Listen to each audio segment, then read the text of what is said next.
La paracha cette semaine, c'est la paracha de Shoftim. Shoftim veut dire, si on traduit, c'est des juges. Qui veut dire qu'une de 613 mitzvot que nous avons dans la Torah, c'est de nommer des juges et des magistrats. Ça veut dire des juges qui vont juger le peuple et les magistrats qui vont exécuter le jugement qui a été donné. Alors Rachid dit, Shoftim, dit Dayanim aposkim et adin, c'est des juges qui vont trancher le jugement. Shotrim, arodim et ta'am achar mitzvatam, shemakim bemakel ubertsoar. Les magistrats, ils sont là pour frapper les gens qui ne veulent pas écouter au juge et au décret du juge qui a été fait. Alors ça, c'est une mitzvah dans la Torah, dans la paracha d'aujourd'hui. Une autre mitzvah importante qui est donnée dans la paracha, c'est la nomination du roi d'Israël. Il a de mitzvot spéciales qu'il a besoin de respecter, de ne pas avoir plus que certain nombre de femmes, c'est ça. Le roi d'Israël peut avoir jusqu'à 18, pas plus que 18, c'est ça. Et déjà vous dites que 18 c'est beaucoup, mais le roi Salomon avait 1000. Ça, il avait 1000, mais il n'avait pas le droit. Il a été puni pour cela, il n'avait pas le droit. Mais le roi d'Israël, il a le droit d'avoir des 18 femmes. Et il n'a pas le droit d'avoir beaucoup de chevaux, parce que le meilleur chevaux vient de l'Égypte. Et là, s'il va chercher des chevaux, il va descendre automatiquement en Égypte. Il va envoyer ses serviteurs. Or, qu'on n'a pas le droit de retourner habiter en Égypte. C'est pour cela qu'il n'a pas le droit d'avoir beaucoup de chevaux. Il n'a pas le droit d'avoir non plus beaucoup d'argent, parce que l'argent fait tourner la tête et il risque de faire de choses graves contre la Torah. La Torah dit ces 3 choses il doit respecter. Malheureusement, le roi Salomon, il les a pas respectées dans une certaine manière, au point qu'il y avait un tribunal spécial qui a été monté pour le punir, et ils ont décidé de lui enlever la part de l'autre monde. Et ça, la Gemara raconte que grâce au mérite de son père qui est descendu du ciel, il a demandé au tribunal de lui pardonner, il voulait pas.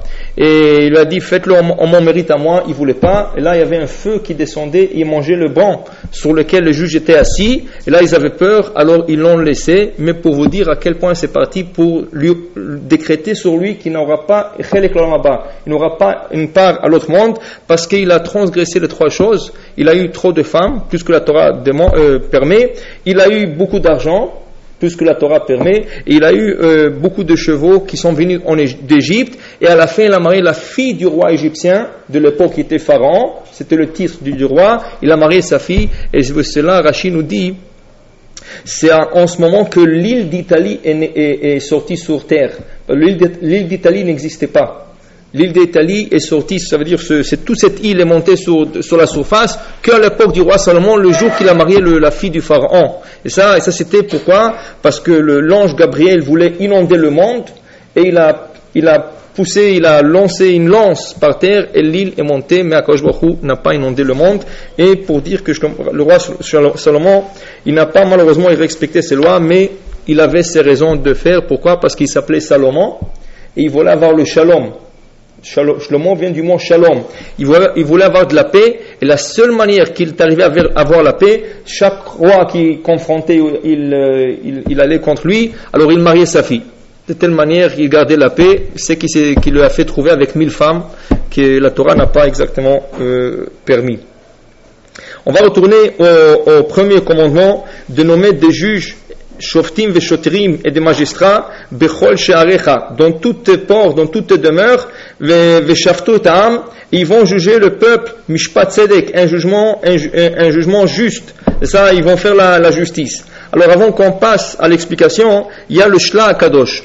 Le Shla HaKadosh, un des commentaires de la Torah, il explique que quand on parle de juge et de magistrat, ça parle sur nous-mêmes. Nous avons dans le visage, nous avons 7 portes. 2 yeux, 2 oreilles, 2 narines et une bouche. Et ça, et c'est écrit, de juge et de magistrat, tu te donneras dans toutes tes portes. Comme c'est des 7 portes, nous devons faire attention. Qu'est-ce que nous voyons, qu'est-ce que nous écoutons, qu'est-ce que nous sentons et qu'est-ce que nous parlons. Alors la Torah, comme on s'approche maintenant, vous savez que Hachem, cette semaine, ça va être le mois de Elul. On s'approche déjà à Rosh Hashanah, un mois près de Rosh Hashanah. Alors là, la Torah nous avertit, faites déjà attention, qu'est-ce que vous allez entendre, qu'est-ce que vous allez parler, qu'est-ce que vous allez voir, parce que Rosh Hashanah, il approche et il faut se préparer déjà au jour du grand jugement qui est le jour de Rosh Hashanah. Et retournez aussi à une autre explication de Shoftim et Shotrim Titenecha B'chol Sharecha. La Torah nous dit de mettre des juges afin que la justice se fasse dans le peuple juif. Combien de juges, combien de magistrats il nous faut? Alors là, on avait le grand tribunal qui avait 71 juges, ça c'était à Jérusalem. Dans chaque ville, il y avait une obligation d'avoir 23 juges, qui est le Sanhedrin Ketana, la petite Sanhedrin, c'est ça, à part des petits tribunaux de 3 Dayanim qu'il y avait dans les villes. Il y avait une fois quelqu'un qui était non-juif, il a posé une question à un rabbin, il dit, vous venez chez un rabbin, vous avez un problème, il regarde la Torah, il tranche le problème. Chez nous, ça passe des processus, et des mois et des mois, et c'est bien réfléchi, bien médité, mais le rabbin dit comme ça, sur un pied de ce qui est écrit dans la Torah, c'est pas juste là. Alors il lui a dit, écoute, je vais t'expliquer à quoi ressemble notre jugement. À quoi ressemble notre jugement? Il dit, notre jugement, c'est exactement comme le loup et le lion qui sont rencontrés dans la forêt, ils ont vu une mouton qui était morte dans la forêt. Alors chacun voulait prendre le morceau, ils sont disputés. À la fin, le lion lui a dit au loup, écoute, pourquoi on va se disputer? On va aller chez le juge. Qui c'est le juge? Le renard. Tout ce qu'il décide, moi je l'accepte, toi tu l'acceptes. Il dit bon. Alors ils sont partis chez le renard, et ils ont posé plainte, chacun de son côté. Alors le renard il a dit, bon, je décrète 50-50%. On va prendre le mouton, on va le couper en deux. Alors il a coupé en deux. Quand il a coupé en deux, le renard il a vu, c'est pas deux morceaux qui sont égaux. Les deux parts ne sont pas égales. Alors il a dit, je vais manger un peu de gros morceaux, comme ça revient égal. Il a commencé à manger, quand il a mangé, il a trop mangé. Là, le gros morceau est devenu plus petit que l'autre morceau. Il a dit, alors ça c'est pas égal, alors je vais manger de l'autre morceau. Il a commencé à manger de l'autre morceau, c'était devenu plus petit, jusqu'à qu'il a terminé tout le morceau. Il a dit, je m'excuse, il reste rien pour vous. Il dit, la même chose, quand nous on va chez un rabbin, ça veut dire dans notre loi, on va chez un rabbin, il décrète selon la Torah. C'est le décret est écrit dans la Torah, c'est simple, c'est clair et c'est écrit. Tandis que quand tu prends des avocats, qu'est-ce qui arrive avec les avocats? Alors ils t'envoient une facture, une autre facture, une autre facture. Alors tu voulais gagner, ou tu penses que tu mérites $20,000, mais l'avocat t'a coûté 40,000. Alors même si tu allais gagner, même si tu gagnes le procès, à la fin il te reste $20,000 de moins. Alors il lui dit, voilà, la Torah nous a donné une mitzvah de mettre des juges et des magistrats partout dans nos demeures. Pourquoi? Pour que le jugement soit facile et la justice s'acquitte le jour même et ça tarde pas des mois et des années pour avoir quelque chose, peut-être une perte à la fin. La Torah nous avertit de ça, pour ça qu'il y a une mitzvah de nommer des juges et des magistrats. Maintenant, dans le Maxime de Père, Rabbi Yochanan Sgan HaKohanim nous dit, il faut toujours prier pour la paix du pays où nous habitons. Les Juifs n'ont jamais, c'est pas toujours qu'ils habitaient Israël. Des fois, tu habitais aussi dans des autres pays. Alors, à l'exil, alors le Rabbi Yochanan Sgan HaKohanim dit, toujours prie pour le bonheur du pays où tu habites. Même si c'est pas des Juifs, il faut toujours prier pour eux. Pourquoi? Parce que si c'est pas grâce à la police et aux juges que les gens ils ont peur d'eux, les gens vont se tuer de jour et nuit. C'est ça? Si le tueur ne tourne pas dans les rues comme ils veulent, parce qu'ils ont peur de la police, ils savent qu'il y a des jugements. Alors ils font qu'est-ce qu'ils font, ils veulent faire, mais ils ont une certaine crainte du gouvernement, ils ont de l'autorité aussi. Alors dire Rabbi Yochanan, il faut prier pour eux. Pourquoi? Parce que sinon, un homme aurait avalé son prochain. Et là, le Rav Chaim Volozhin, il dit, comment il a dit, un homme il aurait avalé son prochain, s'il veut avaler l'autre, c'est pas son prochain, c'est pas son ami. Il avale son ennemi, il n'avale pas son prochain. Alors le Rav Chaim Volozhin dit, regardez dans la nature. Dans la nature, vous attrapez un poisson, un grand poisson. Vous ouvrez le ventre, vous trouvez un petit poisson. Des fois, pas toujours, mais si vous trouvez un petit poisson, comment vous trouvez le petit poisson à l'intérieur du grand poisson? Vous trouvez que sa tête du petit poisson se trouve vers la queue du grand, et la queue du petit se trouve vers la tête du grand poisson. Il dit que normalement ça ne devrait pas être de telle manière, ça devrait être le contraire. Si le grand poisson a poursuivi le petit, il a avalé par l'arrière. Alors la queue doit se trouver vers la queue, la tête vers la tête. Pourquoi on le trouve le contraire?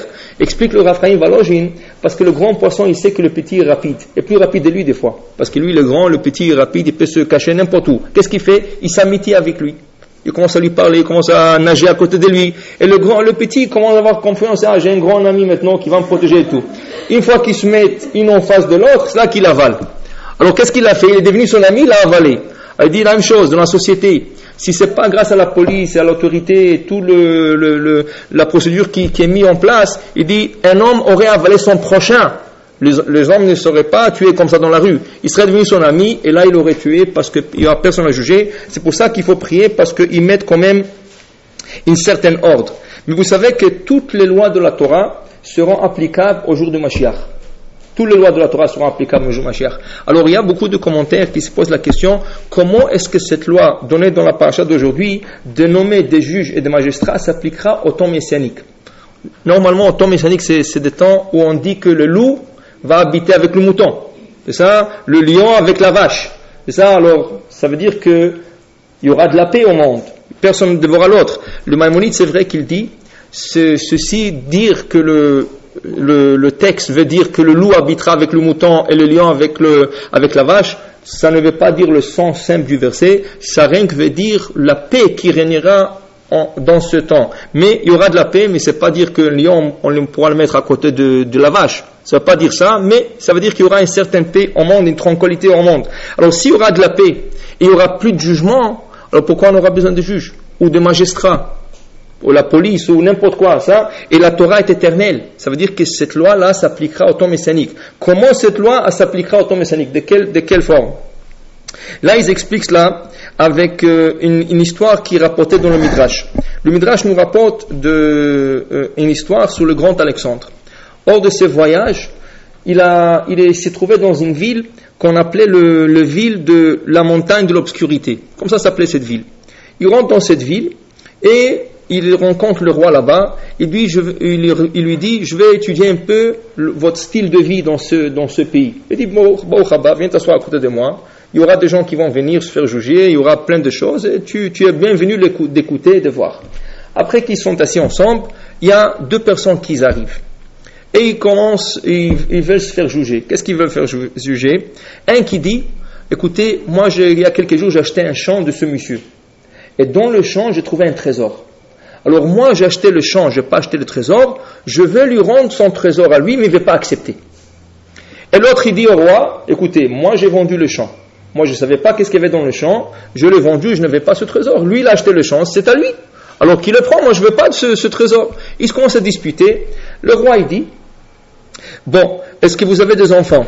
Il dit oui, un qui a un garçon, l'autre il a une fille. Il dit très bien. Vous allez marier vos enfants, le garçon avec la fille, et le trésor vous le donnez au nouveau marié. Et comme ça il les a envoyés tous les deux. Le grand Alexandre qui était assis juste à côté, il était bouche bée. Il dit, qu'est-ce qu'il y a? Il dit, pourquoi tu t'étonnes comme ça? Il dit, quoi? C'est comme ça que vous jugez dans votre pays? Il dit, oui. Il dit, qu'est-ce que tu aurais fait toi? Il dit, c'est facile, moi j'aurais tué tous les deux, j'aurais pris le trésor pour moi-même. Alors l'autre roi, il lui a demandé à grand Alexandre, il lui a dit, écoute, est-ce qu'il y a le soleil dans ton pays? Il dit, oui. Il dit, est-ce qu'il y a de la pluie qui descend dans ton pays? Il dit, oui. Il dit, est-ce que vous avez des animaux dans votre pays? Il dit, oui. Il dit, voilà, sache que si le soleil sort dans ton pays, ou si la pluie tombe dans ton pays, c'est grâce aux animaux, pas grâce à toi. Ou à tous tes sujets. Il dit, pourquoi? Parce que si vous êtes capable de tuer deux hommes innocents, qui veulent avoir de la justice, un qui veut pas quelque chose qui lui appartient pas, ou l'autre qui veut pas, et tu vas leur tuer, prendre pour toi-même, tu ne mérites pas avoir ni le soleil, ni la pluie, alors c'est grâce aux animaux qu'Akadosh Baruch Hu fait sortir le soleil et la pluie. Ça c'est le Midrash. Là, ils expliquent le commentaire. Imaginez-vous un peu au temps de Mashiach. Il y aura de la paix. Et les gens seront très justes et honnêtes. Alors, imaginez-vous un peu. Il y aura toujours des rabbins, il y aura toujours des juges, il y aura toujours des magistrats. Pourquoi faire? Il y aura des femmes qui vont venir avec leur mari chez le rabbin. Et la femme qui va dire au rabbin, tu sais, mon mari travaille trop dur, et je vais lui préparer le souper, je vais lui préparer tout ça, il ne veut pas accepter de moi, il veut qu'on soit au restaurant, tout ça, dites-lui quelque chose qui m'écoute. Et le mari qui va dire au rabbin, non, écoutez, ma femme, la pauvre, elle va toute la journée avec ses enfants, elle travaille dur, je veux qu'on soit au restaurant, et ça, ce serait un type de jugement. Là, c'est Mashiach. Il faut prier qu'il vienne le plus vite possible. Après, il y aura des ouvriers qui vont venir avec leur patron. Ils vont venir devant le juge et le patron qui dira, écoutez, moi je vais lui monter le salaire, il veut pas accepter. Et l'autre qui va dire, mais écoutez, moi je travaille, je fais mon travail comme il faut, pourquoi faire monter le salaire? Il n'y a pas de raison, il n'y a pas de justification, et tout ça. Ça c'est le type de jugement qu'il y aura au temps messianique. Les gens seront tellement honnêtes, tout ce qui nous paraît bizarre aujourd'hui, ça va être exactement le contraire. Nous avons peut-être la vue du grand Alexandre. Tu tues, tu prends, et c'est pas grave, c'est pas la fin du monde. Mais le monde sera tellement différent, il y aura tellement de paix, que tout le jugement sera sous notre forme. Ça veut dire qu'on aura toujours besoin de juges et toujours de magistrats. Pourquoi? Parce qu'il y aura des jugements. Mais c'est des jugements complètement contraires à notre idée, à notre manière de penser. Maintenant, si on veut le voir, dans le Talmud aussi, on trouve un exemple comme ça. L'exemple qu'on a donné, c'est du Midrash. Mais dans notre Talmud, il y a un exemple comme ça. Il y a une mitzvah de respecter ses parents. Kabed et avicha vetimecha. Dans le Talmud, il y avait Rabbi Tarfon. C'était le collègue de Rabbi Akiva. Un jour, sa mère lui dit, maintenant, tu vas avec moi, je le juge. Qu'est-ce que je fais? Il dit, tu vas avec moi, je le juge. Elle veut le juger. Elle veut juger son fils. Bon, lui, par respect, il va avec sa mère chez le juge. Il dit, Rabban Gamliel, il dit, qu'est-ce que je peux vous aider? Il dit, vous allez juger mon fils. Parce que chaque jour, il revient de la yeshiva, et moi, je vais lui laver le pied, il me laisse pas. Alors, le rabbin, il lui dit à Rabban Gamliel, écoute, des fois, les parents veulent faire des choses que, peut-être, pour nous, c'est bizarre, mais si elle veut te laver le pied, pourquoi tu ne laisses pas? Il dit, parce que, monsieur le rabbin, je vais vous expliquer quelque chose. Ma mère, je lui laissais une fois laver mes pieds, elle a bu l'eau après. Et l'eau est sale. Alors il lui dit, madame, c'est vrai? Il dit oui. Il dit pourquoi? Il dit parce que j'adore mon fils. Et la poussière entre ses pieds, c'est quelque chose de très important pour moi. Et c'est mon plaisir de lui laver le pied et de boire cette eau. Donc, alors, le rabbin a dit à Rabbi Tarfon, il a décrété, il a dit, écoute, si ça lui fait plaisir, il n'a rien à faire. Il n'a rien à faire, tu es obligé de le faire. Elle lui a dit, tu es obligé de le faire, et il était obligé de donner à sa mère de laver ses pieds et de boire cette eau. Ça, c'est un type de choses que pour nous sont très bizarres, mais ça, c'est le type de choses qui vont revenir au temps messianique, des choses qui sont bizarres, mais hors de notre concept peut-être, mais c'est ça, pour ça qu'on a besoin de juges et de magistrats. Bon, maintenant, qu'est-ce qui va changer? Ça veut dire, qu'est-ce qui va changer en nous? Qu'est-ce qui va changer en nous qu'on arrive à ce stade? C'est-à-dire, on sera toujours le même. Il y a un machloket, il y a une discussion. Comment sera le temps messianique? Alors, le Maïmonide dit, le temps messianique veut dire que quand Mashiach viendra,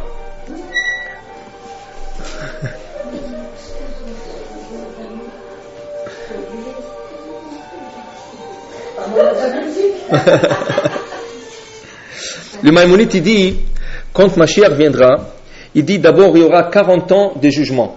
Mashiach jugera tout le monde. Juifs, non-juifs, animaux, tout ce qu'il y a dans la création, ils seront jugés pour 40 ans. À la fin de ces 40 années, qu'est-ce qu'il y aura? 1000 ans de vie sur terre. Ça veut dire que ça va être le jour sabbatique. Vous savez que chaque 1000 ans correspond à une journée de la création. Le monde a été créé dans 6 jours. Chaque 1000 ans, c'est un jour. Et le 7e jour, c'est le Shabbat. Dit le Maïmonide, il y aura 40 ans de jugement du Mashiach qui jugera tout le monde. Et la 7e année sera l'année sabbatique. 1000 ans habités sur terre normale. Ça veut dire on sera normal, on sera avec un corps physique, habillé, en train de manger, boire, fait tout normalement durant 1000 ans. À la fin de ces 1000 ans, Akadosh Baruch Hu détruira ce monde. Et rien que peu de gens auront l'occasion de rester dans le nouveau, ça, et après reconstruira ce monde de nouveau, et après ça va commencer un nouveau monde. Ça c'est l'opinion du Maïmonide du jour, ça veut dire de temps messianique. Le Nachmani, lui il a une différente opinion, complètement différente. Il dit non, Mashiach viendra, il jugera tout le monde pour 40 ans, et tout de suite le monde sera détruit. Est-ce qu'il sera reconstruit? Non. Il n'y aura plus de ce monde. Le nouveau monde qu'Akadosh Baruch Hu planifie pour nous, qui est de temps messianique, c'est un monde spirituel, où il n'y aura pas de corps, il n'y aura que l'âme, sans les limitations qui viennent avec le corps. Ça veut dire qu'on ne sera plus limité, l'âme est illimitée. Le corps, il limite l'âme, qui veut dire, le corps, il a faim, le corps, il a soif, le corps, il a des défauts, alors il n'y aura plus cela. il y aura un nouveau monde qui va commencer tout de suite après les 40 ans de jugement. Ça, c'est les deux opinions du Maïmonide et du Nachmanide. Le Rambam et le Ramban. Ça, c'est leurs deux opinions. Mais, si on prend l'opinion du Rambam, le Maïmonide, qui dit qu'on sera normal, ça veut dire on sera toujours les hommes, les femmes, habillés, en train de manger, boire, faire tout normalement durant 1000 ans. Qu'est-ce qui changera en nous? C'est-à-dire, qu'est-ce qui changera en nous qui va faire que le type du jugement va changer? On voudra le bien de l'autre. Au lieu de vouloir le mal de l'autre, on voudra que le bien de l'autre. Et plus que le bien pour l'autre. Qu'est-ce qui changera en nous? Là, si on peut l'expliquer, que dans le Midrash cette semaine, sur le premier verset, de juge et de magistrat, tu te donneras dans toutes tes demeures, le Midrash apporte un verset qui a été dit par le roi Salomon. Le roi Salomon nous dit, sors le paresseux. L'echatzel, le paresseux, sort et voit la fourmi. Va voir un peu la fourmi, comment elle se conduit, comment est sa mode de vie, qu'est-ce qu'elle fait toute la journée, et apprends. Qu'est-ce qu'il y a à apprendre? Si on prend une fourmi, qu'est-ce qu'elle fait toute la journée? Elle travaille. Toute la journée, elle travaille. Mais, Chachamim sont partis loin. Chachamim sont partis vraiment faire une recherche sur la fourmi. Alors, dans le Midrash, il y a toute une recherche qui a été faite sur la fourmi. D'abord, quand elle construit son nid, il a 3 étages. Le nid de la fourmi, il a 3 étages. Elle n'habite pas au premier étage, elle n'habite pas au sous-sol. Elle habite au 2e étage. Et pourquoi? Quand la pluie descend, il descend toujours fort dans le premier étage. Après, quand l'eau commence à couler, où est-ce qu'elle descend? Vers le 3e étage. Alors, où est-ce qu'elle est le plus sauf? 2e étage. Comme ça, la pluie ne lui fera pas trop fort. Et quand l'eau va descendre dans la terre, il va se trouver au sous-sol, alors elle est bien dans son 2e étage. La fourmi, toute la durée de sa vie, c'est 6 mois. La fourmi ne vit pas plus que 6 mois. Et pourquoi? Parce qu'elle n'a pas d'os dans le corps. C'est une créature sans os. Et toute créature qui n'a pas un os dans son corps, elle ne vit pas plus que 6 mois. Durant tous les 6 mois, combien est-ce qu'elle mange? Un grain et demi de blé. C'est tout ce qu'elle peut manger durant les 6 mois. Ça veut dire que si on ramasse tout ce qu'elle a mangé, un grain et demi de blé, c'est tout ce qu'elle a mangé durant le 6 mois. C'est ça? Alors vous voyez qu'ils sont partis vraiment loin. Ça, c'est à l'époque, il n'y avait pas de chercheurs et tout ça. C'est des rabbins qui ont fait ce recherche. Bon. Une autre chose intéressante qu'ils ont trouvée, que la fourmi, qu'est-ce qu'elle fait toute la journée? Elle travaille, elle ramasse, elle ramasse. Rabbi Shimon Bar Yochai a dit, on veut savoir combien est-ce qu'elle ramasse. Combien de nourriture il y a, combien de stock de magasinage de nourriture il y a dans un nid de fourmis. Ils ont ouvert un nid de fourmis, vous savez combien ils ont trouvé? 5 tonnes de nourriture. 5 tonnes. Vous savez combien c'est? Avec 5 tonnes, vous pouvez nourrir toute une armée. C'est ça? Alors le Midrash pose la question. Si la fourmi, tu viens de me dire qu'elle mange 1 grain et demi de blé durant toute sa vie, combien de fourmis il y a déjà dans un nid? 1000 fourmis, 2000 fourmis, 3000 fourmis, 10 000 fourmis. Même si on prend 10 000 fourmis, qui n'est pas vrai, mais on va dire 1 grain et demi de blé, ça donne même pas 1 kilo. Même pas, peut-être 1 kilo, 2 kilos, 3 kilos, 10 kilos. Mais ils ramassent 5 tonnes. Ils peuvent nourrir toutes 20 générations de fourmis. Mais qu'est-ce qu'elle fait avec tout ça? C'est ça? Qu'est-ce qu'il faut faire avec ça? Là, écoutez, qu'est-ce qu'il dit Rabbi Shimon Bar Yochai? Vous savez pourquoi la fourmi travaille toute la journée, elle ramasse? Parce que la fourmi, chaque jour, prie à Dieu. Et lui dit, peut-être tu me donnes un peu plus de temps à vivre. Et là, cet espoir. Même si la fourmi n'a jamais vu qu'une fourmi a dépassé 6 mois, il n'y a aucune fourmi au monde qui a dépassé 6 mois. La fourmi prie chaque fourmi prie à Dieu et dit, donne-moi une longue vie. Peut-être. Alors qu'est-ce qu'elle fait? Avec cette émouna, avec cette croyance qu'elle a, elle ramasse beaucoup parce qu'elle croit qu'elle va vivre plus. Dit le Rabbi Shimon Bar Yochai, maintenant on va comprendre qu'est-ce qu'il voulait le roi Salomon nous dire. Sors vers la fourmi, toi le paresseux, et va apprendre de ses manières de vie, sa mode de vie. D'abord, elle n'est pas paresseuse, elle travaille toute la journée. En plus, la émouna, la croyance qu'elle a, elle a une croyance extraordinaire. Et sur quoi il a dit ça? Il a dit ça sur des juges et de magistrats, tu te donneras. Pourquoi il dit ça sur ce verset? Parce qu'il dit, la fourmi, si on regarde son nid, il n'y a pas de juge, il n'y a pas de magistrat. Ça veut dire que normalement, qu'est-ce qui fait les gens travailler, respecter le cédule et tout? quand tu as quelqu'un qui te surveille, un superviseur, là tu fais ton travail comme il faut. Quand tu n'as pas un superviseur, tu es flou, tu fais ce que tu veux. La fourmi n'a pas de juge, n'a pas de magistrat, n'a pas quelqu'un derrière avec un bâton qui lui travaille, et elle travaille toute la journée. Pourquoi? Qu'est-ce qui lui fait travailler? Qu'est-ce qui fait tout ça? C'est sa émouna. Plus de cela, si la Torah ne serait pas donnée, la Gemara dit, si la Torah ne serait pas donnée sur le mont Sinaï, on aurait appris de ne pas voler de la fourmi. Qui veut dire, des fois la fourmi, quand elle fait ses voyages pour ramasser des choses, elle ramasse quelque chose qui est trop lourd pour elle, pour ramasser. Quand c'est trop lourd, qu'est-ce qu'elle fait? Elle le laisse, et elle retourne dans son nid pour appeler de l'aide, à de l'aide. Alors elle appelle 3 ou 4 ou 5 fourmis, c'est qu'il lui faut.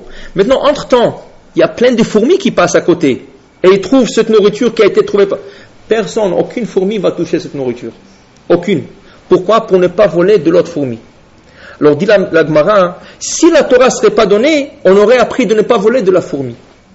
C'est la fourmi qui nous aurait appris cette loi.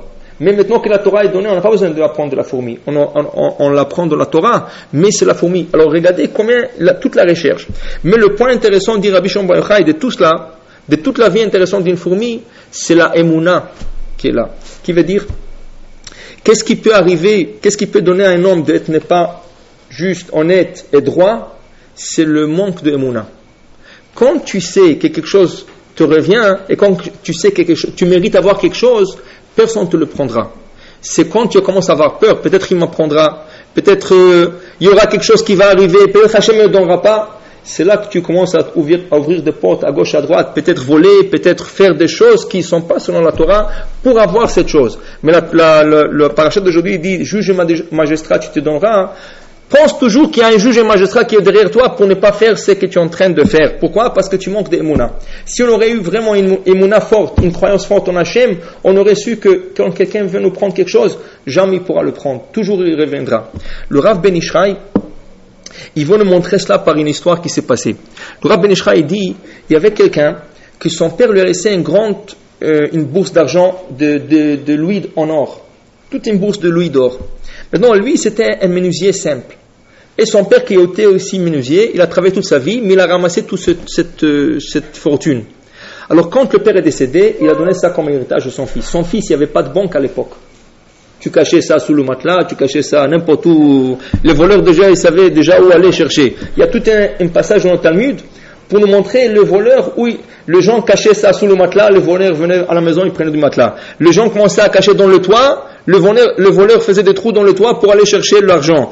Sous la terre, la Gemara montre comment le voleur était sophistiqué à savoir exactement où tu cachais, parce qu'il n'y avait pas de banque. C'est ça? Alors ce monsieur qui était honnête et innocent, et menuisier aussi, il a dit, où je vais cacher toute cette somme d'argent? Il avait un arbre dans son jardin. Alors il a ouvert un petit trou, il a glissé là-bas tout le pièce d'or, il a dit, personne ne viendra ici le prendre. Mais il avait un voisin qui était malin. Le voisin le surveillait jour et nuit. Et le jour qu'il a caché son argent dans le large, il a vu. Donc, ce monsieur est monté, il a pris un voyage avec sa famille, il est parti quelque part. Le voisin, il a dit, c'est mon occasion de s'enrichir. Qu'est-ce qu'il a fait? Tout de suite, quand il a appris que le voisin n'est pas là, il est rentré dans son jardin, il a coupé l'arbre, il lui a pris tout le pièce d'or, il s'est sauvé. Il se sauve, et il va dans une forêt, et dans la forêt, il tombe quelque part, il meurt. Et tout l'argent reste comme ça, sans propriétaire. Il y a quelqu'un qui passe dans la forêt, un juif qui passe dans la forêt, et il trouve un homme qui est mort, et il trouve l'argent. Alors il dit, Hachem voulait me donner un cadeau. D'abord il a fait la mitzvah d'enterrer ce monsieur, et après il a pris tout cet argent pour lui-même. Maintenant lui il ne sait pas d'où cet argent vient. Il ne sait pas. Donc, le soir, ce monsieur qui a eu tout cet argent, le soir il a son père qui lui vient dans son rêve, il lui dit, écoute, rends cet argent. Il appartient à tel et tel, ne le prends pas, c'est pas ton argent. Lui il dit, peut-être rien comme ça, j'ai eu un rêve, c'est bizarre, mais peut-être Deuxième soir, le rêve se répète. Son père qui vient dans son rêve, il dit, rends l'argent. Ce n'est pas à toi, et il appartient à tel et tel. Lui, il ne voulait pas croire, mais la troisième fois, quand le rêve est retourné, on dit quand un rêve se répète 3 fois, il y a déjà quoi avoir peur. Alors il dit, qu'est-ce que je fais? Donc, il voulait pas exactement le faire. Il a dit, je vais le cacher dans mon jardin. Il avait aussi un arbre dans son jardin, il l'a caché là-bas. Il a caché l'argent dans son arbre. quelques semaines après, il y a toute une tempête qui se passe, elle arrache l'arbre, et elle emmène l'arbre dans le fleuve. Et l'arbre, comme ça, il flotte sur l'eau de fleuve. Il y a quelqu'un qui trouve cet arbre, il dit, ah tiens, c'est un arbre intéressant. Il le prend de l'eau, et dit, qu'est-ce que je fais avec tout un tronc comme ça grand? Alors je vais faire une table. Alors il cherche un menuisier. Qui il trouve? Il trouve ce menuisier-là, il lui donne le tronc, il lui dit, s'il vous plaît, faites-moi une belle table de ce tronc d'arbre. Il dit, dans une semaine, revenez, je vous le donne. Il a commencé à tailler le tronc et tout. Quand il a commencé à scier quelque part, la scie s'est cassée, il voit qu'est-ce que c'est, il trouve quelque chose qui est dur, il sort, il trouve sa bourse d'argent. Il a reconnu le sac. Il a reconnu exactement combien de pièces il avait. Il dit, c'est à moi. Il dit, voilà, Baruch Hashem. Hashem, il m'a fait retourner ma fortune. L'histoire, c'est pas fini. Le monsieur, c'est lui que son père est venu dans son rêve, il a dit, retourne l'argent. Après la tempête, il est sorti de son jardin, il voit que l'arbre n'est plus là. Mais lui, il n'avait pas beaucoup d'argent. Alors, il cherche un travail. Alors, il sort, il cherche un travail. À la fin, il arrive chez ce monsieur, sur le menuisier. Il lui dit, est-ce que vous avez besoin de l'aide? Est-ce que je peux vous aider dans votre travail? Il dit, oui. Tiens, je vais te donner des bois à couper, tu vas tailler, tu vas être mon ouvrier, tu vas travailler avec moi. Ils commencent à travailler ensemble. Les deux étaient honnêtes, le patron et l'ouvrier. Un jour, ils se sont à manger ensemble. Et l'ouvrier, il dit au patron, tu sais, moi j'avais beaucoup d'argent, et je l'ai trouvé dans la forêt, il y a quelqu'un qui est mort, il a raconté toute l'histoire. L'autre, il a compris déjà de quoi il s'agit, que son voisin lui a volé de l'argent, et voilà, il est mort, et c'est lui qui lui a trouvé, il lui a raconté aussi que son père lui a dit dans le rêve de retourner, mais il ne voulait rien lui dire. Donc, maintenant, il travaille, maintenant il avait un peu de la peine pour son ouvrier, alors chaque fois, il essayait de lui donner plus d'argent qu'il mérite, et l'autre, il refusait, non, vous me donnez la paye, je travaille pour ma paye, c'est tout, je ne veux pas plus que ça. Une fois, l'ouvrier avait un mariage de sa famille. Alors il voulait voyager, à l'autre il lui dit, ah tiens, je vais te donner un grand cadeau pour le marié. Alors il dit, non, moi je ne veux pas de l'argent, s'il vous plaît, donnez-moi ma paye, je vais pour une semaine au mariage et je retourne. L'autre il a commencé à penser, mais comment je fais pour lui donner mon argent? Je vais lui donner un peu d'argent. Il a dit à sa femme, fais-moi plaisir, tu vas me faire 2 grandes chalotes. Et dans la chala, je vais cacher l'argent. Et lui, quand il va aller là-bas, il va couper la chala, il va trouver l'argent, il va penser qu'il a trouvé un trésor. Entre-temps, il y a quelqu'un qui vient pour proposer un mariage pour la fille de ce menuisier. Donc, ils ont dit quand le mariage, ils ont dit on va le faire dans 2 semaines rapidement comme ça. Donc, alors, tout le monde se met, vous savez, à l'époque, il n'y avait pas de traiteur. On lui dit fais-moi ça des plats, chacun à la maison il pétrissait sa pâte, il préparait. Alors la femme elle a dit tiens, de toute manière j'allais préparer 2 grandes chalotes, maintenant je dois préparer 20 grandes chalotes et je vais préparer tout un souda. Elle a tout préparé comme il faut. Elle prend 2 chalotes, elle donne à son mari prend les chalotes, il cache l'argent dedans, il les donne à ce monsieur, il dit regarde tiens ça tombe bien, ma femme a fait beaucoup de chalotes, il y a 2 en plus, prends-le toi et mange-le en route, tu auras caché ou tu n'auras pas caché, c'est pour toi. Donc l'autre il prend le chalote, merci beaucoup, il part. Maintenant il faut qu'il passe la douane. Et on lui dit vous avez quelque chose à déclarer, il dit non j'ai tout ce que j'ai avec moi, 2 grands chalotes, c'est tout, j'ai pas plus que ça. Le douanier qui était juif, il dit waouh, ces chalotes là ils sont très intéressants. Pourquoi? Parce que j'ai un mariage dans quelques jours et je vais offrir quelque chose, je vais pas trouver un cadeau. Alors tiens, je t'achète le chalote et comme ça je peux les offrir. L'autre a dit de toute façon ces chalotes ne m'ont pas intéressé, alors je vous le vends. Il y a quelques sous, il a vendu le 2 chalotes et le douanier il a pris le chalote. Ce douanier où est-ce qu'il allait? Au mariage de ce menuisier. Maintenant l'autre il savait même pas que l'argent se trouvait, il est parti. Maintenant quand ils arrivent au mariage, ce douanier il vient avec ce 2 chalotes. Le menuisier, il voit ce 2 chalotes, il dit, c'est pas possible.